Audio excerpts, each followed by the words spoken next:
Manila, capital and largest city of the Commonwealth of the Philippines, rises on the shore of the bay into which the Spaniards sailed in 1570, and where in 1898 Admiral Dewey achieved one of the greatest naval victories in history, the Battle of Manila Bay. As headquarters for American commercial interests in the Orient, Manila has been transformed from a sleepy Spanish town into a modern city. Inter-island ships, serving the archipelago of some 7,000 islands, berth along the quays of the Pasig River that flows through the center of the city. From the sterns fly both the American and Philippine flags, for the Commonwealth government is still under the protection and advice of the United States. Much of the local trading is carried on in cascos, flat-bottom boats which are poled through the many canals and waterways of Manila. Each casco has its family, whose life is spent beneath its thatched roof of bamboo or palm, veritable water gypsies in a climate that is kind to all. Manila is really three cities in one. Old Tondo, home of the Philippine masses, modern Manila, born of American development, and Intramuros, walled city of the Spaniards. The last, built on the south shore at the mouth of the Pasig River, is surrounded by 2.5 miles of walls, which, begun in 1590, were for centuries bulwarks against invasion. The moat encircling the walls was filled in for sanitary reasons by the Americans, and is today a drill ground, a recreation area, and a golf course. The walls and bastions are excellently preserved, and have withstood even earthquakes which at times laid ruin to the old city.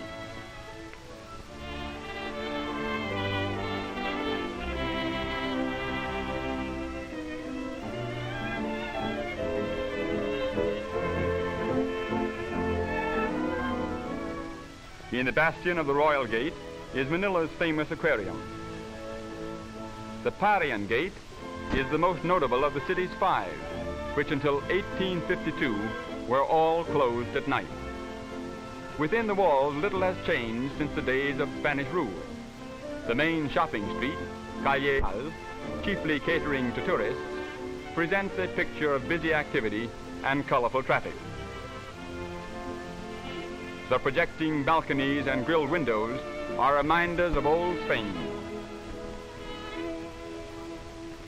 The Franciscan Church, more than 200 years old, is one of the many places of worship within walled Manila, for the Spaniards converted the Filipinos into the only Christian peoples in the Orient long before the Pilgrims landed at Plymouth Rock.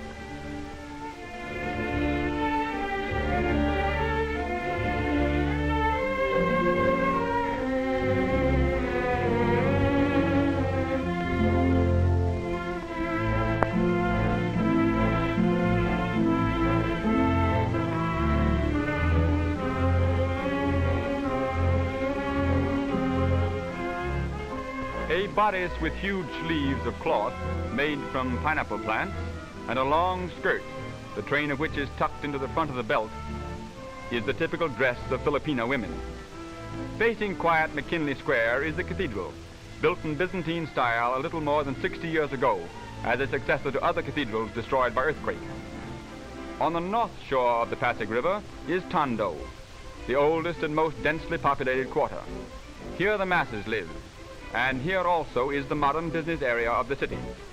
In this section are the greatest contrasts: fine skyscraper office buildings and banks among crumbling thick-wall ancient structures, broad straight streets and narrow crooked ones, canals teeming with boat activity, and paved streets with modern traffic.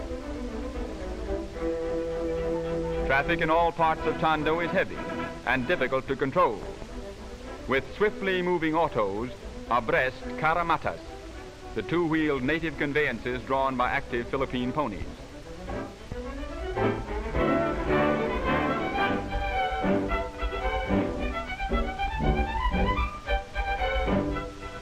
The oldest and still the main business street of Manila is the famed Escolta, a congested narrow thoroughfare 5 blocks long, which parallels the river between Plaza Moraga and Plaza Goiti. On it face most of the fine shops and department stores of the city.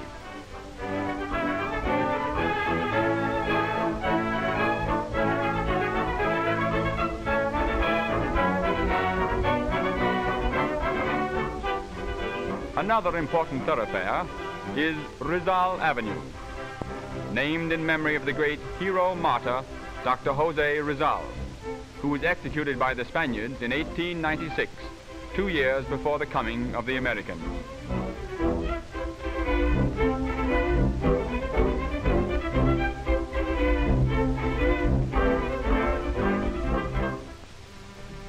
There are many arcaded sidewalks in Manila, for although sunstroke is unknown, it is more pleasant and cooler to keep in the shade during the heat of the day. Each section of the city has its market, where practically everything used by the Filipinos can be purchased. In the Yangko market, a bazaar devoted exclusively to Philippine products, almost any locally made article can be secured.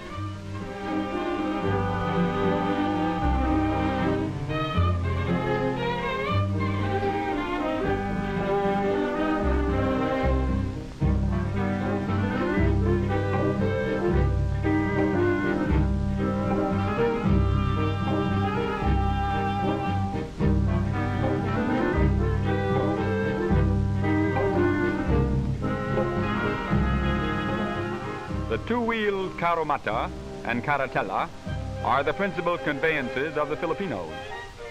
These carriages accommodate 2 and 6 persons respectively.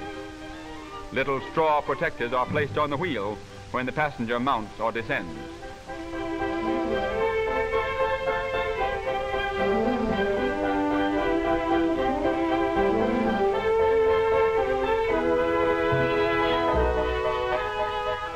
The Philippine beast of burden is the carabao. There are more than 2.25 million of these patient, hard-working animals in the islands, and their slow pace is appreciated by their easygoing masters. In addition to modern motor transportation, the horse-drawn bus still holds an important place.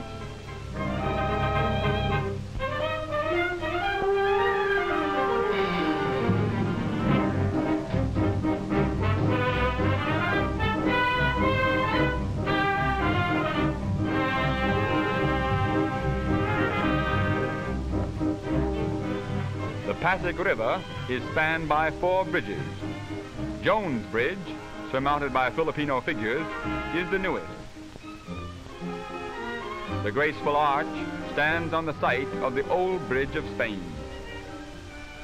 The spacious and dignified post office overlooks the river and faces upon the Plaza Lawton, where the Burgos Drive begins. The Burgos Drive, a magnificent wide boulevard, follows part of the sunken gardens of the old walled city moat. Near its middle stands the superb legislative building, completed in 1926 at a cost of $2 million. Today, it is the seat of the new Commonwealth government. In front of it, over the course laid out around the walls of old Manila, modern Manila plays golf.